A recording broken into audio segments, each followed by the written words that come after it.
Quick addendum to last week's episode before we get started. This past week's update to 1.0.3 added 5 new radiator parts and revamped the heat system. I've not had a chance to thoroughly test the new heat system, but have had a chance to look into the radiators. They make a very big difference in the heat levels of your craft when deployed, and especially in a vacuum can ensure that even the hottest engines don't explode from overheating. Just like I said in last week's tutorial though, they must be placed near the hot part in question in order to be effective at drawing the heat away. The effectiveness of solar panels has also been scaled down. They are still more effective than nothing at channeling heat away from your hot parts, but do not cool down as fast as before. More testing is needed before I can give you concrete numbers, but on the face of it, the new heat system is much better than the previous one, and radiators are a welcome sight. Now, on to the episode. Welcome back, miners, to the third Kerbal Mining Guild tutorial. After we got dirty last week and had a suspiciously earthy milkshake, it's time to turn our gaze from under the dirt to above it. This tutorial will cover the 3 different types of scanners in more details than before.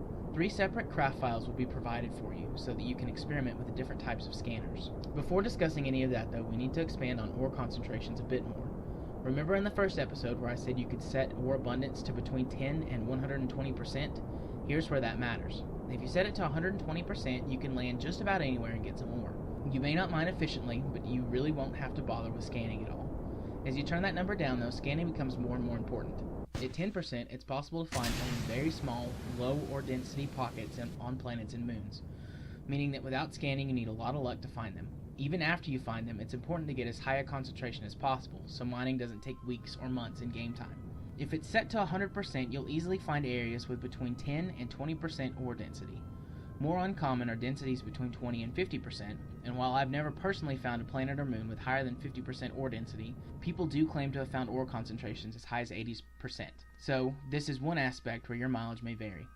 I suspect that those folks may have turned ore concentration up to 120%, but haven't confirmed that for sure. I recommend setting it at around 60%.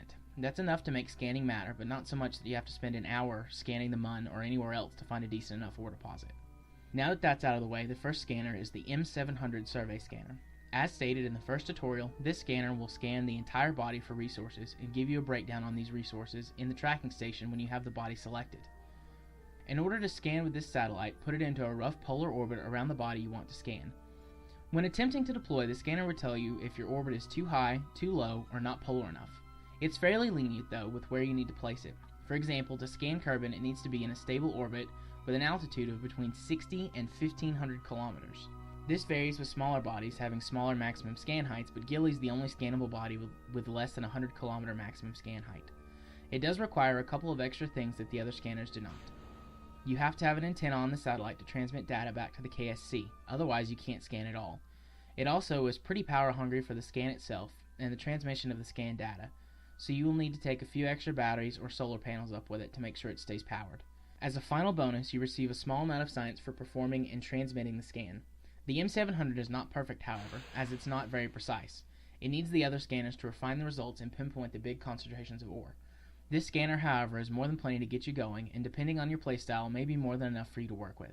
The second is the M4435 narrowband scanner. This scanner does exactly what the M700 does, except on a much smaller scale. It scans a radius directly below your ship, has no minimum altitude for scanning, and a maximum altitude of 500 kilometers. This max altitude does scale up or down based on the size of the body you're orbiting. It does show more precise data than the M700 and can be used to refine your results to pick up more rich concentrations of ore under the surface. Its best use, however, is on mining landers, regardless of whether or not you've scanned the body with the M700. You can make a couple of orbits around the body with your lander to find the best concentrations of ore, and then land on a highly concentrated zone.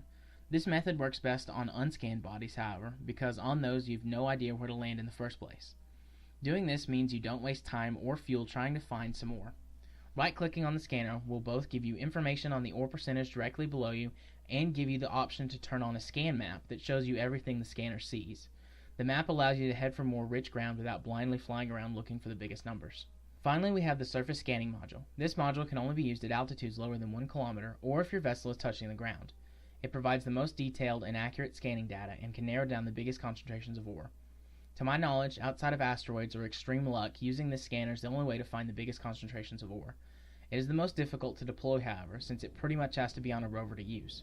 Because of that, its uses are fairly limited. This module is mostly relegated to finding the best spot to put down a long-term mining base. Both the surface scanner and the M4435 automatically update your resource map if you've scanned the body with the M700, meaning you don't have to repeat this process over and over again. Now that you know how to effectively scan for ore, our next task is to finally go get some. In next week's tutorial, we focus on the different types of landers you can use. I've got 5 different ones to talk about, so this episode may come in 2 parts. We'll see how it turns out when I record it. As always, there's a couple of notes before signing off. Next week, I'll be going on vacation with my family. I intend to pre-record some extra content so you don't miss me on the show, but if you don't see me playing or responding to you on Twitter much, that's why. I also have a surprise in store for you guys that isn't mining related. This is just a little tease to build some hype, but hopefully I'll have it recorded for the show in the next week or 2, and we'll give you more information then. I'll give you a hint now, though. It's related to my career as a therapist. Until next time, J. Arthur, signing off.